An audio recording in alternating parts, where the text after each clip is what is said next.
Nights. So I'm reading the next 2 chapters, and there's like about 9-ish chapters left.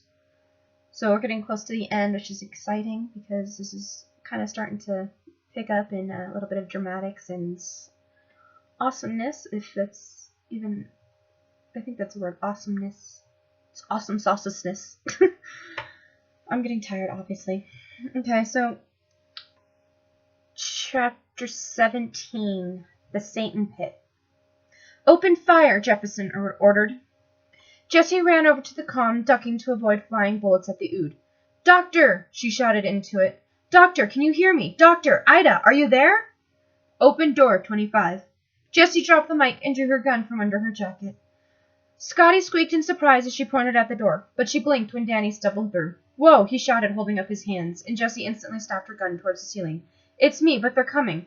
Closed door, 25. It's the Ood, Danny hastened to explain as Jessie raised an eyebrow at him.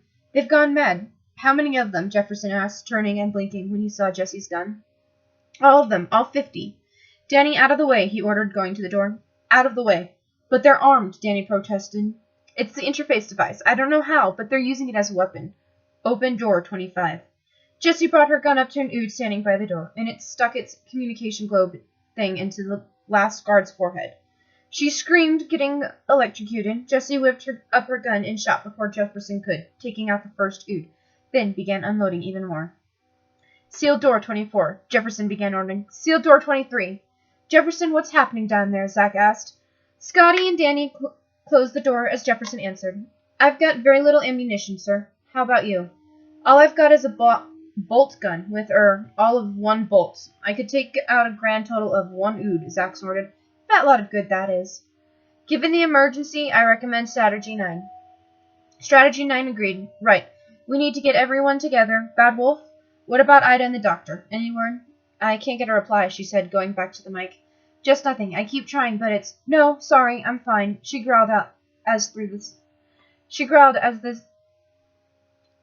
the static the doctor's voice came through. Still here. You could have said that, you stupid. The doctor jerked back as feedback came through on the comm. I probably don't want to know what the last part was. Whoa, careful. Anyway, it's both of us, me and Ida. Hello. He peered over the trapdoor thing. But the seal's opened up. It's gone. All we've got left is this chasm. How deep is it? Zach asked. Can't tell. It looks like it goes down forever. The pit is open, Jessie quoted. That's what the voice said. But there's nothing. I mean, there's nothing coming out? Zach asked. No, the doctor confirmed. No sign of the beast. It said Satan, Jessie whispered. The doctor closed his eyes. Come on, Jess, keep it together. If there's one thing... Is there no such thing? Jessie demanded. Doctor, tell me there's no such thing, because this is the voice that's been giving me those nightmares. The doctor growled protectively when Zach came back on.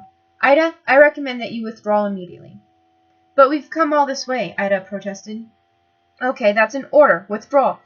When that thing opened, the whole planet shifted. 1 more inch and we fall into the black hole. So this stops right now. But it's not much bigger up there with the... It's not much better up there with the Ood. I'm initiating Strategy 9, so I need the 2 of you to come back up top immediately, or no... Ida flicked the comm off and then turned to the doctor. What do you think? She asked. I think they've given an order, the doctor replied. Yeah, but what do you think? The doctor tilted his head, thinking. It said I am the temptation. Well, if there's something in there, why is it still hiding? Maybe we open the prison, but not the cell, he suggested. We should go down. I'd go down. She looked at him. What about you? Oh, the doctor said, joining her by the seal. Oh, in a second, but then again, that is so human. Where angels fear to tread, even now standing on the edge. It's that feeling you get, eh? Right on the back of your head, that impulse, the strange little impulse. That mad little voice saying, go on, go on, go on, go over, go on. Maybe it's relying on that. For once in my life, Officer Scott. He peered over the edge again, then stepped back. I'm going to say retreat, he sighed. Oh, now I know I'm getting old. He raised a hand to his comm. Jessie, we're coming back. She sighed in relief. Best news I've heard all day. Mr. Jefferson, Scotty cried. Jessie turned to see Jefferson point the gun at a cowering Toby. What are you doing? She barked. He's infected, Jefferson snapped. He brought that thing on board. You saw it. Are you going to start shooting your own people now? She asked. Is that what you're going to do, is it? If necessary. Well then, you'll have to shoot me if necessary as well, and believe me, I'd love to see you try and accomplish that, Jessie retorted. So, what's it going to be? She nodded at Toby. Look at his face. Whatever it was, it's gone. It's passed into the ood. Saw it happen. He's clean. Jefferson narrowed his eyes, and he pointed his rifle away. Any sign of trouble, I'll shoot him. We'll see who shoots him first, Jessie replied, turning to Toby. You all right? Yeah, Toby replied, looking his hands over before shaking his head. I don't know. Can you remember anything? Jessie insisted. It was so angry, he whispered. It was fury and rage and death. It was him. It was the devil. She patted his shoulder. As long as you don't try and suck me and Scotty out into space again.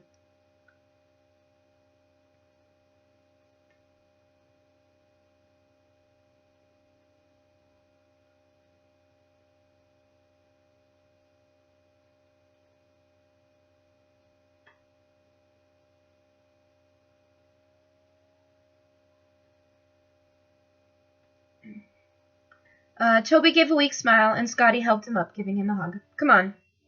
What's Strategy 9? The doctor asked as they got into the capsule. Open the airlocks, Ida replied. We'll be safe inside the lockdown. The ood will get thrown out into the vacuum. The doctor sighed. So we're going back to Slaughter? The devil's work, she fiddled with the controls. Okay, we're in. Bring us up. Ascension in 3, Jefferson called out. 2, 1. The lights went out, and so went the power. This is the darkness. This is my domain. Jessie's eyes widened as the image of the ood on the screen speaking with the voice of the beast. You little things that live in the light, clinging to your feeble suns which die. That's not the ood, Zack commented. Something's talking through them. Only the darkness remains. This is Captain Zachary Cross Flane of Sanctuary Base 6, representing the Torchwood Archive. Torchwood again? Jessie thought again, her eyes widening. You will identify yourself. You know my name. What do you want? You will die here, all of you. This planet is your grave. This is your doom. Doomsday, Jessie whispered. It's him, Toby choked out, standing slowly. It's him. It's him. If you are the beast, then answer me this. Which one? The doctor challenged over the comm. 'Cause the universe has been busy since you've been gone. There's more religions than there are planets in the sky. The Archiphites, Orcology, Christianity, Pass, New Jisdom, Sandcalm, Church of the Tin Vagabond. Which devil are you? All of them. What? Then you're the truth behind the myth? Then there was a pause. This one knows me as I know him, the killer of his own kind. The Time War. Jessie felt it like a punch in the gut, and she knew the beast had made a wrong move. Sure enough, the next time the doctor spoke, it was tinged in anger. How did you end up on this rock? The disciples of the light rose up against me and chained me in the pits for all eternity.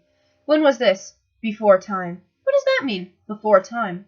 What does before time mean? The doctor demanded, and Jessie rolled her eyes. Before light and time and space and matter. Before the catalysm, before this universe was created. That's impossible, the doctor said. No life could have existed back then. Is that your religion? It's a belief. You know nothing. All of you, so small. The captain, so scared of command. The soldier, haunted by the eyes of his wife. Jessie threw a quick look at Jefferson when he stiffened. The scientist, still running from Daddy. Jessie figured that was Ida. The girl who should be dead. Jessie squeezed Scotty's hand when tears began to fall down her cheeks. The little boy who lied. Danny looked down at that. The virgin. That knocked Jessie out, and she looked down to see Toby, to see him staring blankly at the screen. And the lost and raging bad wolf Asgardian, so far from home. The mutant, so twisted in knots that no one knows who she is. Jessie stiffened instantly, swallowing. The valiant child whose doomsday come, the Deathbringer girl who will die in battle so very soon. Doctor, Jessie said slowly, trying not to hyperventilate. What does that mean? Jessie, don't listen, the doctor demanded. What does it mean? You will die, and I will live. She screamed and jumped back when an image of a roaring beast with horns replaced the ood, and then the monitors cut out. What the hell was that? Danny demanded. I had that thing inside my head, Tony gasped. Doctor, what did it mean? Jessie demanded. What do we do? Scotty asked worriedly. Jefferson? Captain, what's the situation on Strategy 9? Jefferson asked. Zack, what do we do? The planet, the orbit, the black hole, everything's true. Captain, report. We've lost pictures, Mr. Jefferson. Doctor, how did it know all of that? Jessie asked again, losing track on who was saying what. The doctor shook his head, giving up on trying to calm everyone down just by talking. He flicked feedback over to the comm, getting everyone to shut up. You can You want voices in the dark, he asked? Then listen to mine. That thing is playing on very basic fears, darkness, childhood nightmares, all that stuff. But that's how the devil works, Danny said. Or a good psychologist, the doctor pointed out. Yeah, but how did it know about my father? Ayada asked. Okay, but what makes his version of the truth any better than mine, When he got no answer, he took a deep breath. 'Cause I'll tell you what I can see. Humans. Brilliant humans. Humans who travel all the way across space, flying in a tiny little rocket right into orbit of a black hole just for the sake of discovery. That's amazing. Do you hear me? Amazing. All of you. The captain, his officer, his elders, his juniors, his friends. All with one advantage. The beast is alone. We are not. If we can use that to fight against him. He cut off, hearing a sharp bang up above. Ida blanched. The cable snapped. Get out! Ida threw open the door of the capsule, and the two of them jumped out, falling onto the ground. The doctor winced when he heard the sound of miles of steel cable fall onto the capsule. He stood up when the damage was done, and he surveyed everything. How much air have we got? He finally asked Ida. 60 minutes, she replied, then double-checked her watch. 55, she corrected. Doctor, we lost the cable, Jessie shouted into the mic. Doctor, are you all right? She got no reply and began to shuffle it anxiously. Doctor? Comms are down, Zack said. I've still got life signs, but we've lost the capsule. There's no way out. They're stuck down there. But we've got to bring them back, Jessie protested. They're 10 miles down, Jefferson told her. We haven't got another 10 miles of cable. Bang. Jessie stepped back from the mic and whipped her gun out again, aiming it at door 25. Jefferson looked at her sharply before raising his wrist to talk into the comm. Captain, status report. It's the Ood, Zack replied. They're cutting through the door bolts. They're breaking in. Yeah, it's the same on door 25. How long will it take? Jessie asked tightly, gesturing for Scotty, Danny, and Toby to get behind her, which they did quickly. Well, it's only a basic frame. It could take 10 minutes, Jefferson replied. He winced when another bolt was destroyed. 8, Scotty corrected. I've got a security frame, Zack said. It might last a bit longer, but it doesn't help you. Right, Jessie began to think at rapid speed, her shield training kicking in. So we need to A, stop them, B, get out, or option C, both A and B. I'll take both, yeah, Danny Upton? But how? You heard the doctor, Jessie said, grinning. How do you think that thing cut him off? Because he was making sense. He was telling you to think your way out of this. Come on. Okay, for starters, we need some lights. She looked up. There's got to be some sort of power somewhere. There's nothing I can do, Zack told her. Some captain stuck in here and pressing buttons. Jessie smiled. Brilliant. That's what the doctor meant. Press the right buttons. There was a moment of silence. They've gutted the generators, but the rocket's got an independent supply, Zack explained, sounding like he was trying to accomplish multiple things at once. If I can reroute that, Mr. Jefferson, open the bypass conducts. Override the safety. Jefferson pressed some buttons on the console by the chute. Opening bypass conducts, sir, he reported. Channeling rocket feed in 3, 2, 1, power. Jessie laughed as the light came back on. There we go. Let there be light, Danny agreed with a whoop, hugging Scotty and Toby with a laugh. What about that Strategy 9 thing? Jessie asked, remembering. Not enough power, Jefferson replied, shaking his head. It needs 100%.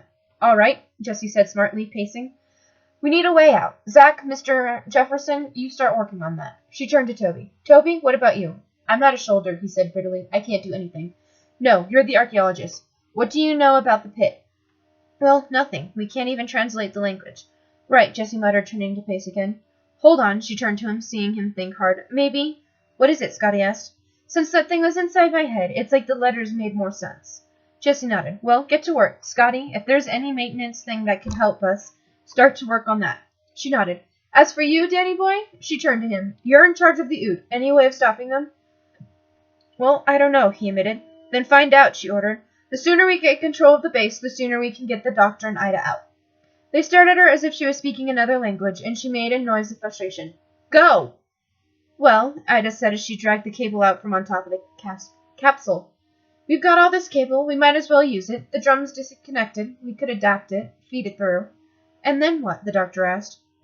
Abyssal into the pit. He blinked. Abyssal. Right. We're running out of air with no way back, she reminded him. It's the only thing we can do, even if it's the last thing we ever achieve. I'll get back. He looked up. Jessie's up there. If Ida noted how he said Jessie instead of Bad Wolf, she didn't comment it. Well, maybe the key to that is finding out what's in the pit. Well, it's half of a good plan. What's the other half? He braced himself. I go down, not you. Open junctions 5, 6, 7, Jefferson told Scotty as she worked on the computer. Reroute filter 16 to 24. Go. There are all sorts of viruses that could stop the Ood, Danny told Jessie as he worked as well. Trouble is, we haven't got them on board. Well, don't go listing all the things we haven't got, Jessie grumbled. The screen he was working on flashed affirmative, and Danny grinned happily. Oh my god, it says yes, I can do it! He turned to her. Hypothetically, if you flip the monitor or broadcast a flare, it can disrupt the telepathy. Brainstorm. What happens to the Ood? She asked. It'll tank them, spark out. There we are, then, she said in satisfaction. Do it. No, but I have to transmit it from the central monitor, Danny replied, shaking his head. We need to go to Ood habitation. That's what we'll do, then. She turned to Jefferson and Scotty. Mr. Jefferson, sir, Scotty, any way out? Just about, Jefferson replied. There's a network of maintenance tunnels running underneath the base. We should be able to gain access from there. Ventilation shafts, Jessie murmured, looking around. I appreciate the reference, but there's no ventilation. Scotty pointed out. No air at all. They are designed for machines, not life forms. But I can manipulate the oxygen field from here, Zack said suddenly. Create discrete pockets of atmosphere.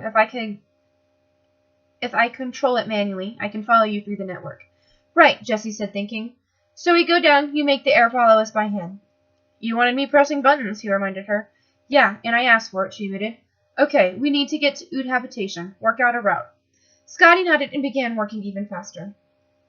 That should hold it, Ida said as the doctor finished tying one end of the cable around his waist. How's it going? Fine, he replied. Should work, he sighed. Doesn't feel like such a good idea now. He stepped onto the rim, looking back down into the darkness. There it is again, he tilted his head. That itch. Go down, go down, go down, go down. The urge to dump, Ida replied. Do you know where it came from, that sensation? Genetic heritage.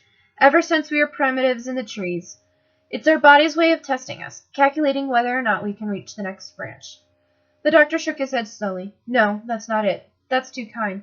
It's not the urge to dump. It's deeper than that. He turned to her. It's the urge to fall. Doctor! She shouted when he fell back into the chasm. A few moments later, there was a sharp tug when the cable stopped. Are you okay? She shouted down, looking down. The doctor gave her a thumbs up, looking around. Not bad, thanks. The wall of the pit seems to be the same as the cavern, just not as much of it. There's a crest about 20 feet down, and then nothing, just the pit. He took a deep breath. Okay, then.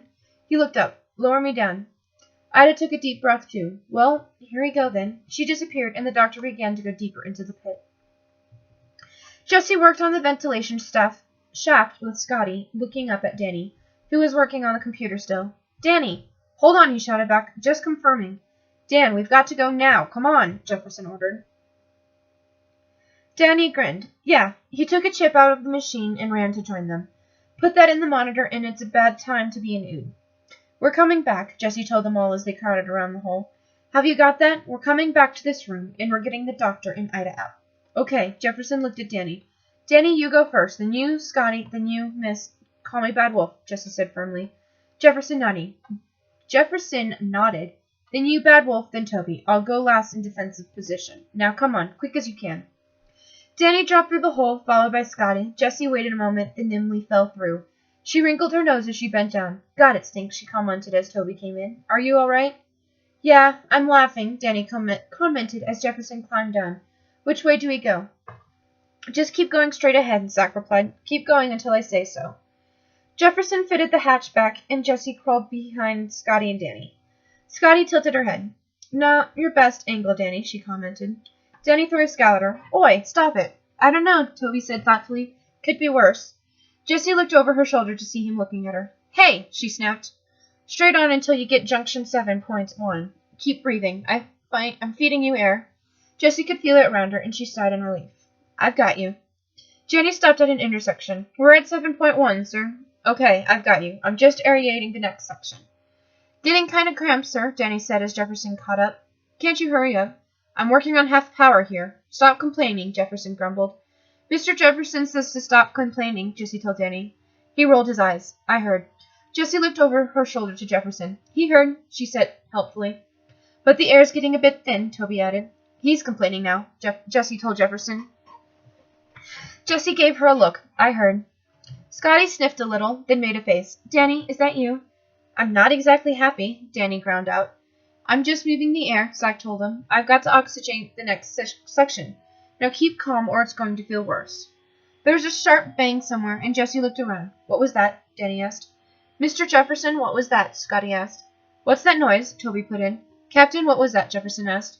The junction in Habitat 5's been open, Zack replied. It must be the Ood. They've opened the tunnels.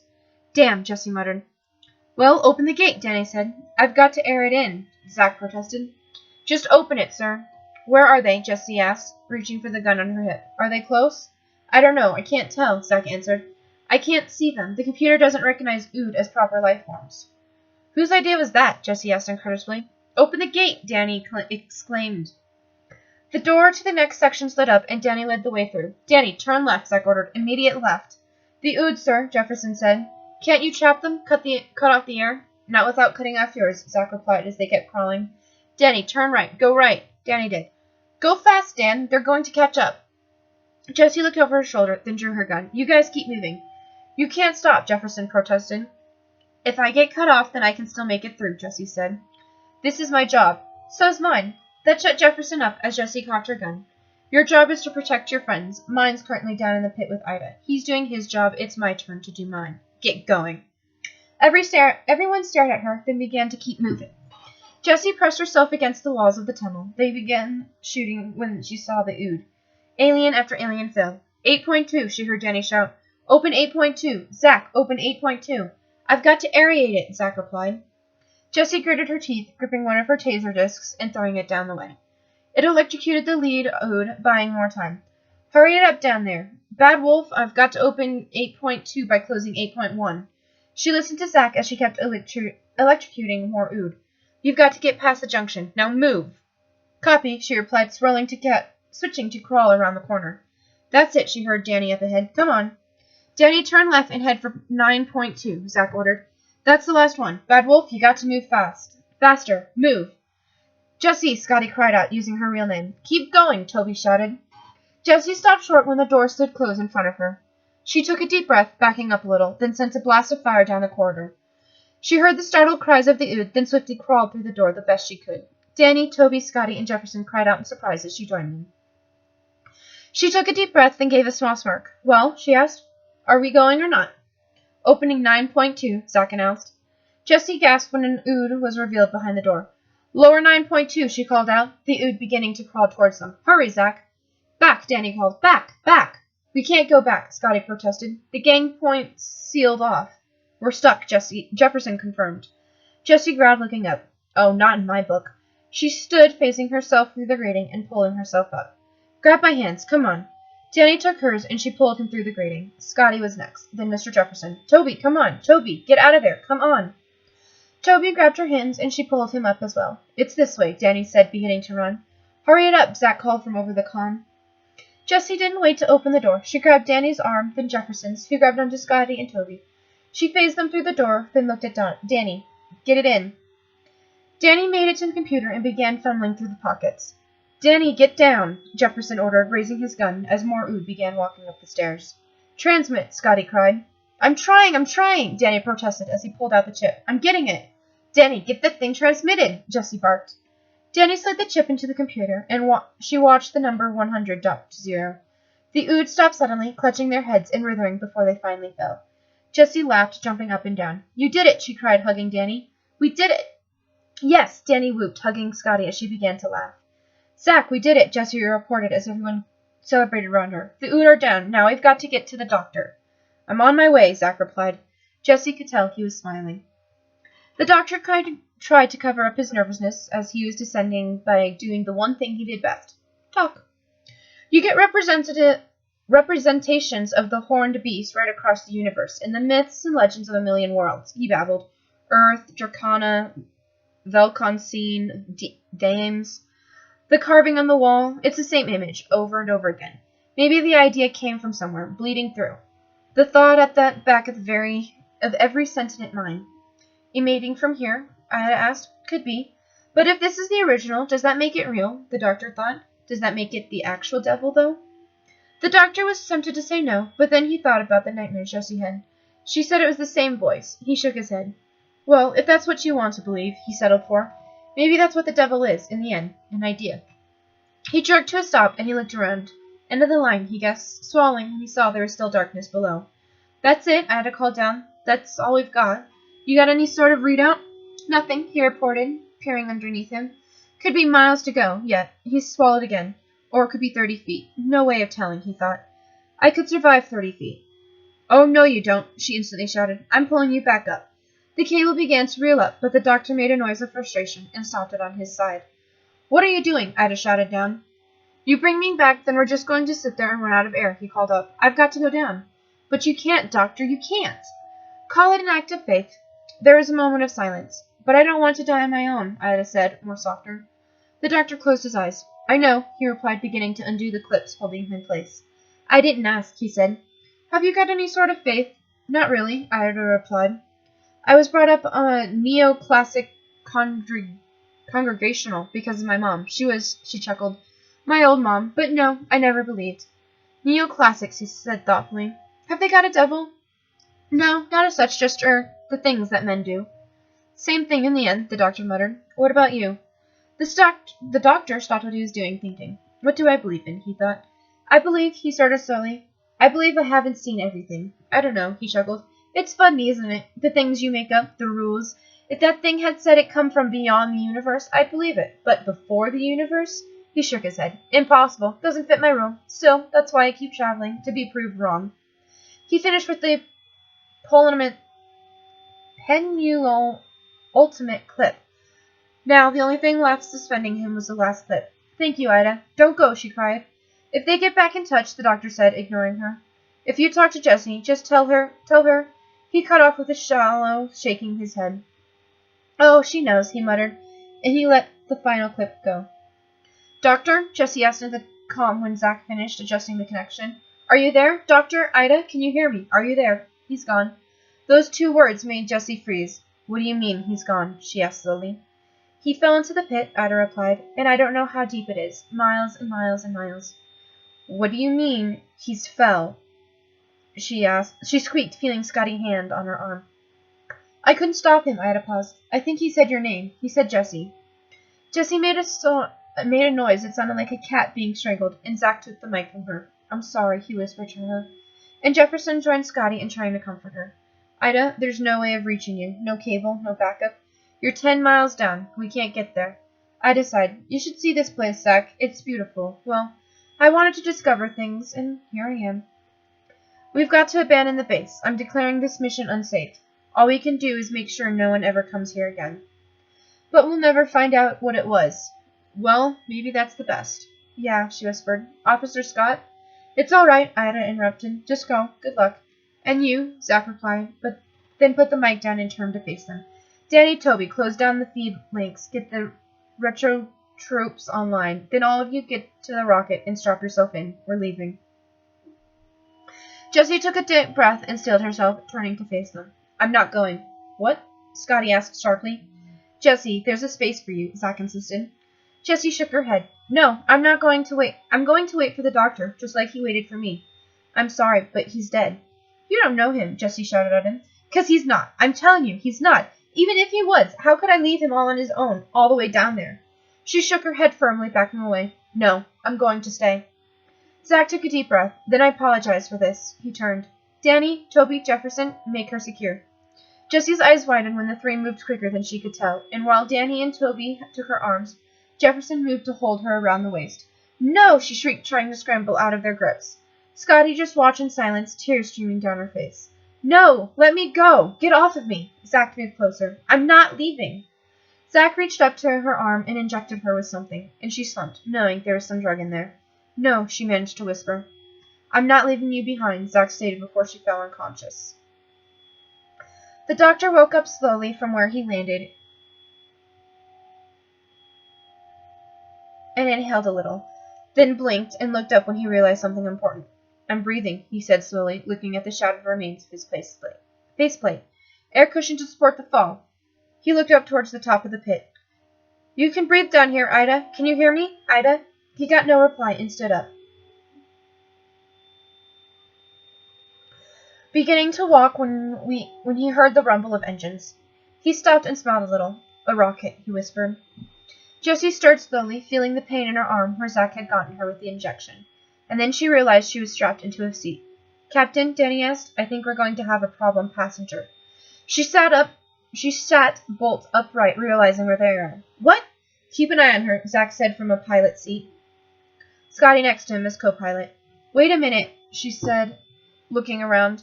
We're not.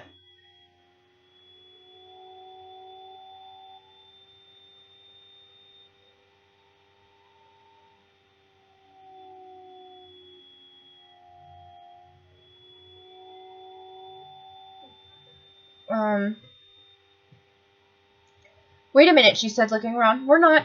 It's all right, Jessie, Jefferson said from one side of her. You're safe. I'm not going anywhere, Jessie shouted, looking around for the release clips to get out of Her Highness. The thought of phasing completely gone from her mind. Get me out of this thing. Take me back. And lift off. Zack shouted, and Danny and Toby whooped in delight when the rocket started. Woo! Jessie reached over to Jefferson and grabbed his gun, pointing it at Zack. Take me back to the planet, she demanded. Take me back! Or what? Zack challenged. Or I'll shoot. Scotty looked at her in alarm. You do that? She asked. Is that what your doctor would want? Zack added. Jessie narrowed her eyes, then slumped into her seat, handing the gun to Jefferson. Sorry, Zack apologized, but it's too late anyways. Take a look outside. She did, to see that they were heading out of the planet's range, and also away from the black hole. We can't turn back. This is what the doctor would have wanted. Isn't that right? Toby started chuckling, and Danny frowned at him. What's the joke? Just, we made it, Toby laughed in apparent relief. We escaped. We actually did it. Not all of us, Jessie muttered, thinking about the doctor and Ida. We're not out of it yet, Zack pointed out. We're still the first people in history to fly away from the black hole, though. Toby, read me the stats. Gravity funnel holding, sir, Toby replied, taking a look at what he was seeing. Always holding. At least Jessie was safe. That was all that mattered, the doctor told himself as he walked through the cavern, shining his flashlight on the walls. The history of some big battle, he muttered as he saw the paintings. Man against beast. I don't know if you're getting this, Ida. Hope so. Anyways, they defeated the beast and imprisoned it.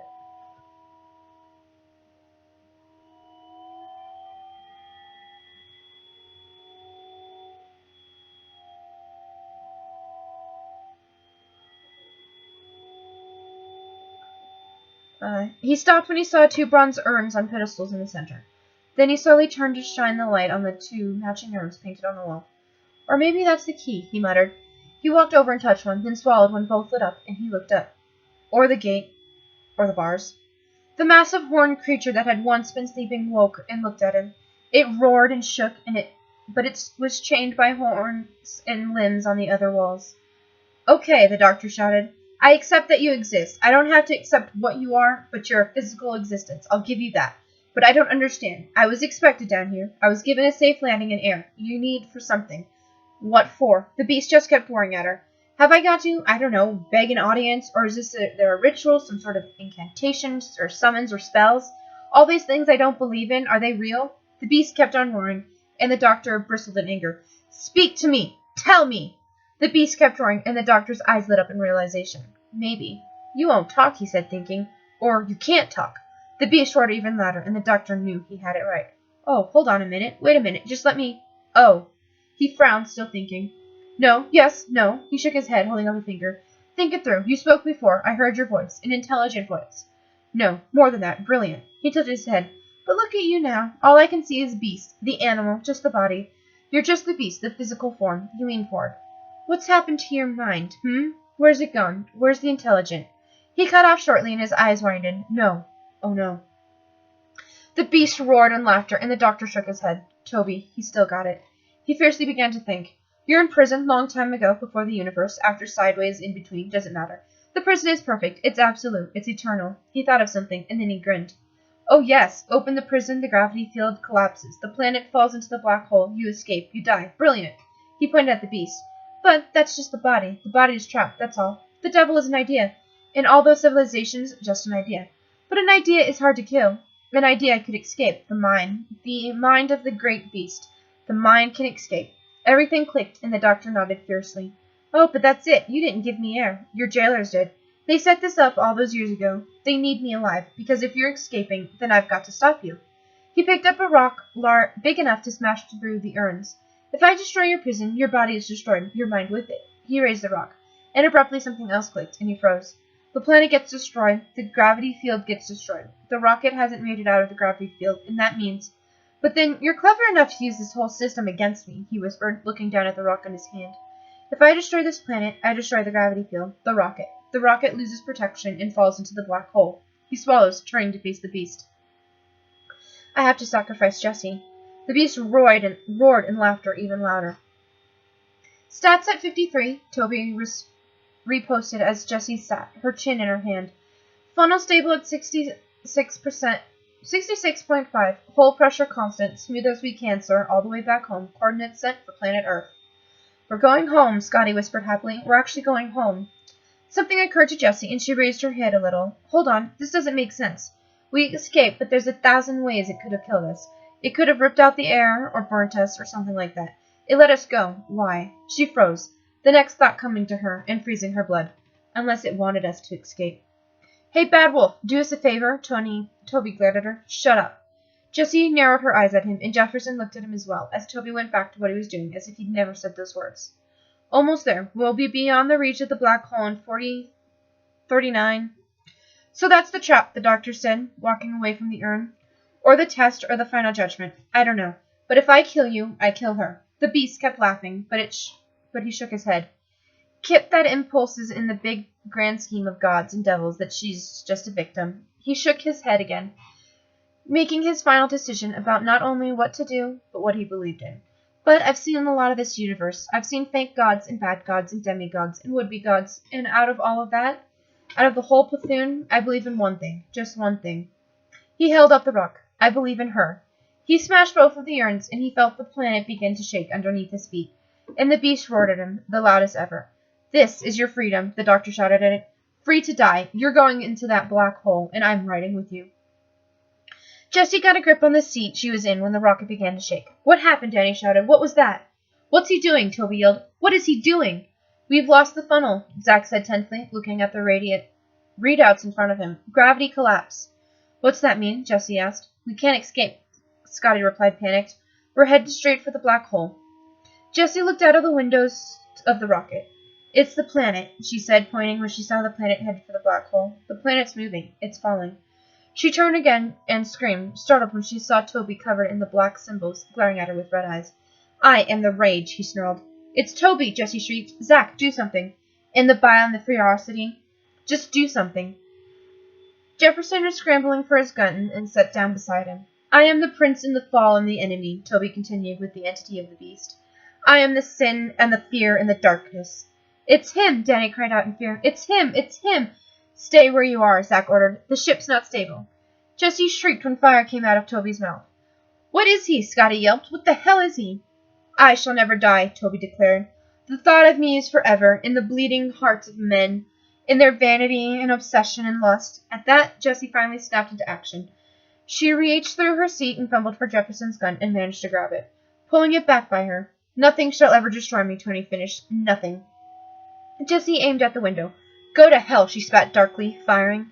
The air began to get sucked from the rocket, and Jessie undid the fastenings on Toby's seatbelt. He roared as he was sucked out. Emergency shield, Zack ordered. Scotty pressed a button, and a metal shutter slid over the hole. Emergency shield activated. We've still lost the gravity field, Zack pointed out. We can't escape the black hole. But we stopped him, Jessie pointed out. That's what the doctor would have done. Some victory, Zack shook his head. We're going in. Jessie let out a deep breath. Jefferson took one of her hands and squeezed. Jessie gave him a small smile, then reached across. Danny looked at her, then hesitantly took her other one. Then we're going in together, she said firmly. Danny nodded, then checked another scanner. The planet's lost orbit, he announced. It's falling. Jessie closed her eyes, and a few seconds later, Danny made another report. The planet's gone. I'm sorry. Accelerate, Zack ordered. And Scotty made the adjustments. I did my best, but hey, the first human being to fall inside a black hole. How about that? History. Jessie turned to bury her face into Jefferson's shoulder. When the shaking stopped, she froze, looking up. What happened? She asked slowly. We're turning, Zack whispered, looking at his boards. We're turning around. Jessie slowly began to smile. Did the impossible really just happen? We're turning away. Static came over the comm. Then, "Sorry about the hijack, Captain," a familiar southern London voice said cheerfully, and Jessie whooped in delight, laughing. "This is the good ship TARDIS. Now, first things first. Have you got a Jessie Nightshade on board?" "I'm here," she shouted, laughing and smiling in relief. "It's me. Oh, God, where are you?" "I'm just towing you home," he replied, then snorted. Gravity schmavity. My people practically invented black holes." He paused. "Well, in fact, they did." Jessie laughed again, ignoring Danny's bewildered look. "Oh, and Captain, can we do a swap? Say, if you give me Jessie Nightshade, I'll give you Ida Scott." Scotty gasped in astonishment, and Jessie clapped a hand over her mouth. "How about that?" "She's alive," Zack gasped. "Yes," Danny whooped. "Thank God," Jefferson whispered. "Yeah, a bit of oxygen starvation, but she should be all right," the doctor confirmed. "I couldn't save the Oon. I only had time for one trip. They went down with the planet." His voice lightened considerably. "Ah, entering the clear space. End of the line. Mission closed." Jessie unbuckled her fastening and climbed over her seat and took off running towards the cargo hold when she heard the faint sound of the TARDIS engines. Danny and Jefferson quickly tried to follow. Ida was leaning against the doors of the TARDIS, looking worse for wear. But she was all right. Jessie took a deep breath, then turned to Danny and Jefferson, who were looking at the TARDIS in surprise. "See you." She hugged them both. "Tell Scotty and Zack that I said goodbye." She didn't wait for them to respond as she inserted her key into the TARDIS doors and opened them. She stepped inside the TARDIS, feeling an overwhelming sense of relief that she was all right as she closed the doors. She turned again and was met with the sight of a grinning Time Lord staring at her in as much relief as she was feeling. She ran over and threw her arms around his neck as his went around her waist. "Oh, thank God," she gasped out, grinning into his shoulder. He laughed, spinning her around. "If there's a real one out there, then yes," he agreed. "Thank God." She swung her legs while she sat on the console, waiting for the doctor to change out of that ridiculous orange spacesuit. When he walked back in with his normal pinstripes, she grinned. Much better. He smirked at her and reactivated the link to the rocket. "Zack," he called, "we'll be off now. Have a good trip home, and the next time you get curious about something—" He cut off, making a face. "Oh, what's the point?" he sighed as Jessie joined him. "You'll go blundering in, the human race." "But, Doctor, what did you find down there?" Ida asked. "That creature, what was it?" He shrugged. "I don't know. Never did decipher that writing. But that's good. Say I know everything? Might as well stop." "What do you think it was, really?" Jessie whispered. "I think we beat it. That's good enough for me." She took a deep breath. "Doctor," he turned to her, "that voice has been in my head for weeks. Always the same message. It said I was going to die in battle." "Then it lied," the doctor said matter-of-factly before turning back to the comm. "Right. Onwards and upwards. Ida, see you again. Maybe." "I hope so," Ida said. "And thanks for everything, guys," Jessie called. "Good luck, Jessie," came the calls of Scotty, Danny, Jefferson, and Zack.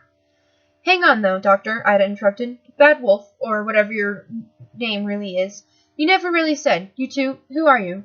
"Oh," the doctor looked at Jessie and smiled. "The stuff of legend." He turned a lever, and the TARDIS materialized, leaving the impossible planet behind them. "Right," he declared, turning to her. "Where do we go next?" Jessie laughed. "You are impossible." He gave her a grin. "I know." Chapter 18? Love and Monsters. "No idea what the thing is," the doctor was saying as they entered a warehouse in London. "Once we figure out what it is, then we can start figuring out what to do." "Right," Jessie agreed, fixing her hair again. The doctor looked at her. "Have the nightmares kept going on?" "Yes." "No," Jessie lied as she tugged on her ponytail. "Not since 2 months ago. And since then I fought off an elemental shade. We've seen Benjamin Franklin, Marie Curie, and the futuristic version of hot cocoa," the doctor rattled off. Jessie rolled her eyes. "I still can't believe you made best friends with Benjamin Franklin, followed by you getting shocked on that kite. I'm surprised you're not fried to death." "I don't look different," the doctor held open the door to the warehouse. "At least, I don't think I do." Jessie snorted. "You still got the normal gob, if that's any help." He rolled his eyes as they walked in, looking at the sonic screwdriver. "Alien life form this way." Jessie followed him towards a closed-off room. He peeked through the rotten door and inhaled. "Ah," he grinned at her. "Hoiks!" "Gesundheit," she joked. The doctor grinned at her. "No, seriously, look."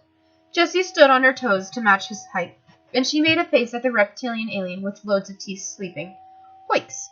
I still say Gesundheit." The doctor looked away. "Right, you stay here." She opened her mouth to say something, but he was already running off. She sat down on the ground and picked out her bootlaces. A good 15 minutes later, the doctor came running back. Okay, we need to lure it out of here. There are several buckets around this place I think we can work with. As long as you don't grab the blue buckets. Right, Jessie stood up. And what do we do with the bucket?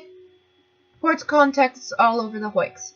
Gunzoon, Jessie, she grinned at him. Hold on. She backed up, then Snap kicked the rotten door. It broke loose with a loud ruckus, and the Hoyks broke up from where it was sleeping. It roared, and the doctor grinned at her. Brilliant, he backed up. And now we run, they both yelled. Both of them yelled happily, and they were off. Doctor! The doctor stopped, hearing Jessie's shout a few minutes later. Doctor, the trap! He turned and ran towards her just before she ran into him. Where's he gone? He demanded, looking around. Can you see him? Jessie ran back around another corner. There he is. The doctor followed her out. Stop! He did, looking at her in bewilderment as she continued looking around. No, watch out! There! Where? The doctor asked hopelessly as she ran off. Where? He heard a door open further away and the roar of the Hoyks. He shook his head and then took a pork chop from his pocket. Good bigger on the inside pockets, he thought happily, and ran in that direction. The Hoyks was standing there growling at a frightened young man with blonde hair, which was staring at the alien in shock. He quickly appeared behind the Hoyks, waving the pork chop. Here, boy, eat the food. Come on, look at the lovely food. The Hoyk sniffed, then turned to him. Isn't that nice, isn't it? Yes, it is. He threw a look at the man who was looking at him incredulously. Get out of here, he ordered. Quickly. He turned back to the Hoyks, going back to a coaxing tone. That's a boy. Would you like a porky choppy? He glared at the man who hadn't budged. I said run. He turned to do so when Jessie burst out of the wall, and the doctor's eyes widened at the bucket she was carrying, and before he could warn her, she threw it all over the Hoyks. Wrong one, he shouted at her as the Hoyks roared even louder. You made it worse. You said blue, she shouted, waving the bucket. I said not blue. The Hoyks shoved the young man off to the side, and Jessie shrieked, turning tail and running off. Hold on, the doctor shouted, running after them. For the next few seconds, he couldn't tell who was chasing who. It was all a jumble inside of the warehouse, but soon he saw Jessie grab a red bucket this time and gave her a quick nod as she took chase to the Hoyks. He sighed, then skidding to a halt when he passed the man again. Hold on, he said suspiciously, looking him over. Sure, he was familiar. Don't I know you? The man just stared at him, and then Jessie ran out from another wall. Done, she gasped. The doctor smiled at her. Brilliant.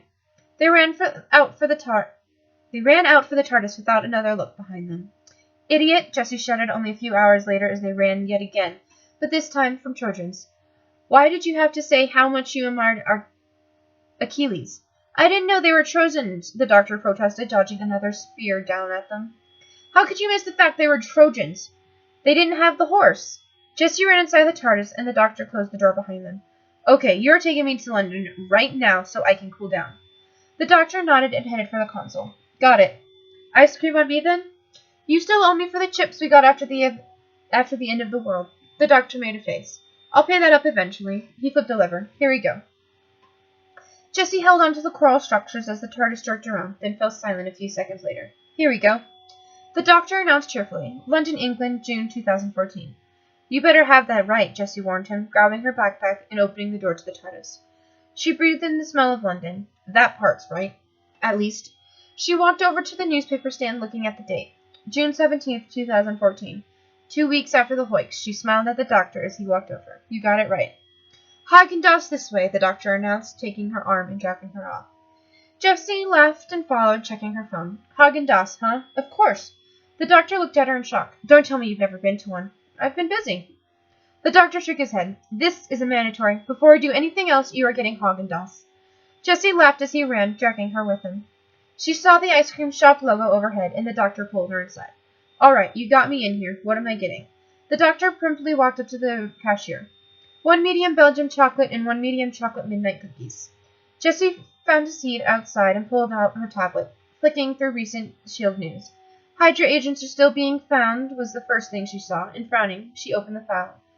And her jaw dropped when she saw who the most recent agent found was. That bastard, she sputtered. The doctor walked over with their ice cream and stopped short, looking at her in bewilderment.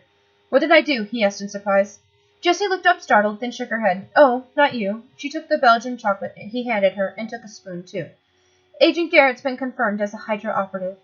She took a bite of her ice cream and her eyes widened. God, this is good. The doctor smirked and took a bite of his. Agent Garrett, huh? Or just so, she confirmed. Skye gave him one of her famous slaps. The doctor made a face, and Jessie grinned. I don't know if I should feel sorry for him or not. He's Hydra. The doctor shook his head. That answers it. Jessie checked her inbox, then frowned when she saw something Sky had sent her. Speaking of Sky, the doctor frowned and pulled closer to her, looking over her shoulder as she read Sky's email. Somehow he read faster than her, and his eyebrows shot up. Someone's hacked into S.H.I.E.L.D. Why are they interested in me? She asked. She sent you an article, too, the doctor added. She opened up the attachment, and within the first few sentences she stiffened. They're looking for you. Linda, the doctor read. He tilted his head. London Investigations and Detective Agency. Jessie started in. I kind of like it. If they're looking for you, maybe they stole the files from S.H.I.E.L.D. somehow. If they get me, they get you. They looked at each other, then the doctor stood. Fancy taking a trip to meet Miss Linda, Dame Jessie? Jessie smirked, standing and slipping her arm through his. I would love to, Sir Doctor. They found an old library on a street called McCaster, and the doctor saw the lift. After you. Jessie stepped inside, and the doctor lowered the lift down when they made it down all the way. Jessie winced when she heard the music being played somewhere. They sound, interesting. The doctor just opened the door and walked out, and Jessie found to step behind him. After walking through a little corridor, they found a group of 5 rocking out on a set of instruments. Jessie's eyebrows shot up, and the doctor blinked in surprise. It seemed like they were ignoring them at first, but then the doctor did the natural thing. He cleared his throat rather loudly. A fair-skinned young woman on the guitar saw them first and promptly squeaked in shock. That prompted everyone else to stop what they were doing and look at them. Both of them raised a hand and waved. I think you were looking for us, the doctor asked cheerfully. Jessie recognized one of them immediately. We saw you at that warehouse, she said, pointing to the younger blonde man. His jaw dropped. Jessie rolled her eyebrows. Odin's almighty. The doctor took a chair and sat down, leaning his arms on the back. All right, Linda, why are you looking for us? The older man blinked. We were only looking for you. The doctor narrowed his eyes. Then why did you take files from S.H.I.E.L.D. on my companion? None of us have the computer knowledge to do that, the older woman said, stepping away from the piano. We haven't been searching for you for weeks. Jessie shook her head. So if you weren't taking the S.H.I.E.L.D. files, who was? As if on cue, the lights went out. Jessie hurped in annoyance. Of course that happened. The lift behind them shuddered. The doctor stood, pointing at Linda. We aren't here, he told them, then ran over to the dark corner of the room. Jessie followed quickly. You think this guy stole the files, maybe? She asked. No other option, he pointed out. Lights! Jessie poked her head around a few crates to see a short, heavyweight man with a goatee and a cane with a silver top shaped like a fist exit the lift. The doctor looked over as well, and he frowned. That's not a cane, he murmured. What is it? She whispered back. He held up his fingers to a lift as the man spoke again. So, we meet at last, Linda. Pleased to meet you, sir, the older man said pleasantly, holding out a hand. I'm sorry, was the music too loud? No, I don't shake hands, the man said, waving them off. Back. I suffer from a skin complaint. Eczema. Oh, you mean eczema, the younger man asked. But this is worse, much worse. I blister to the touch. The doctor's eyebrows rose. Back, all of you. Further. Linda shuffled back, and the doctor leaned forward, taking out a screwdriver. Thank you. Sorry, don't mind me asking, but who are you? The man asked again. I am your salvation, the goateed man said, exaggerated. I am Victor Kennedy. The doctor poked his head up. Pleased to meet you, Mr. Kennedy, he announced, and Victor turned to him in shock. I'm the doctor, and this is my best mate, Bad Wolf. Jessie joined in, then her jaw dropped when she saw the logo on one of the files sticking out of Victor's briefcase. That's the S.H.I.E.L.D. logo. Well, Linda, Victor said slowly, I underestimated your capabilities of finding this man. Actually, we found them, the doctor brought up, walking forward and aiming the sonic screwdriver at Victor. Stealing the S.H.I.E.L.D. files gets noticed. Oh, hello there, he murmured when the sonic made a noise. Well, this is interesting. What? Victor asked.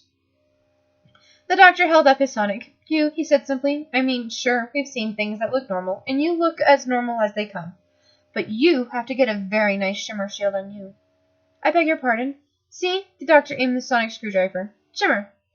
With the buzz from the sonic, what was Victor Kennedy was now a lumpy green thing.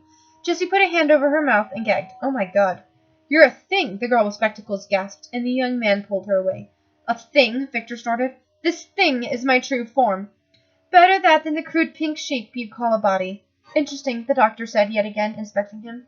Faces all over you. Some sort of absorbing creature. Absorbing? Juicy squeaked out. Memories and thought, Victor growled. And you, the greatest feast of all, the doctor. Absorbatrix, the doctor tried out. Absorbaclin, Asterbaloff, Victor cried. Yes. Jessie swallowed in the bile rising in her throat. Is it just me, or does he look a bit Slovene? The doctor tilted his head. Not from Raxacophilopaterius, are you? He asked. No, I'm not. The Abersbloff spat. They're swine. I spit on them. He demonstrated, and the young woman who played the guitar squeaked and backed away. I was born on their twin planet. Really? The doctor asked curiously. What's the twin planet of Raxacophilopaterius? Clom.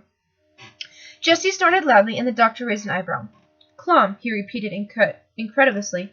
Clom, yes, the Azerbaloff said proudly, and I'll return their victory once I possess your traveling machine.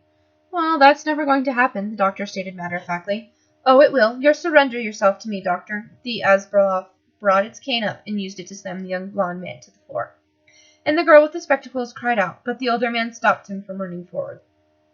Or this one dies. Jessie narrowed her eyes, reaching behind her back for her icer. You see, I've read about you, doctor. I've studied you. So passionate, so sweet, you wouldn't let an innocent man die. And I'll absorb him unless you give yourself to me. Sweet? The doctor asked, tilting his head from side to side. Maybe. Passionate, he sighed, I suppose. But don't ever mistake that for nice. Do what you want. You'll die, doctor, the Azerbaloff warned. Go on, then, the doctor replied nonchalantly. So be it. Of course, the doctor said as Azerbaloff reached for the man. I could always do this. He raised a sonic screwdriver named an alien, which with the press of the button, faces all over his skin began to push out. Stop it, the Azerbaloff roared. Stop it! The cane, doctor shouted. Break it! The man staring at him then took the cane from the Azerbaloff's grasp and snapped it over his knee. The Azerbaloff wailed and turned to liquid, sinking down to the ground. What did I just do? The man asked. The cane created a limited field, the doctor explained. Now that it's broken, he can't stop. The absorber is being absorbed. By what? The older woman asked. By the earth, he replied simply. Now, Linda, the doctor exclaimed later as they all sat down in the basement, far away from the Azerbaloff's puddle. That can be what happens when you try to search for me and my companion. And sometimes it gets much worse than that, Jessie added, leaning forward. What are your names? I'm Elton, the young man who had killed the Azerbaloff replied. This here is Ursula, the young girl with the spectacles nodded at them. That over there is Bridget. The older woman nodded. That's Mr. Skinner next to her. Skinner nodded as well. And that leaves Bliss. The first woman to see them smiled at them. The doctor nodded. Well, this is what can happen when you try to look for us. This is what SHIELD and UNIT are for, to keep an eye on us throughout history. He peered at Elton. Hold on, I remember you now, from when you were just a child. Elton paled. What? You don't remember, do you? When Elton shook his head, the doctor face darkened and leaned forward. There is a shadow in your house, a living shadow in the darkness. An elemental shade had escaped from the howling halls. I remember that, Jessie said. You didn't want me to go with you. No, I didn't, he admitted. I stopped it, but I wasn't in time to save her. My mother, Elton whispered, looking devastated. The doctor nodded. I'm sorry. Mr. Skinner nodded. We won't try and do this again. The doctor nodded. It'd be better that way. Jessie flipped the Azerbaloff's case up. And I'd better get these back to SHIELD. Wait a moment, Bliss said as they started to stand. Could you tell us a few stories about your adventures? Jessie looked at the doctor, who had his head tilted. What do you want to know? He asked. What's out there? Ursula said. What you've done for all of us. One of the reasons we joined up was so we could thank you. The doctor raised an eyebrow at Jessie. Well, he sat back down. I suppose a few stories couldn't hurt. Bridget smiled. Where was the first place you took Jessie? The year 5.5/Apple/26, Jessie replied immediately as she sat down as well. 5 billion years in the future, right to the end of the world. Jaws dropped all around the circle. He took you to see the end of the planet for your first trip? Elton sputtered. Jessie grinned widely. Oh, Elton, it keeps getting better and better. Okay, so that's those chapters. Peace out, Knights.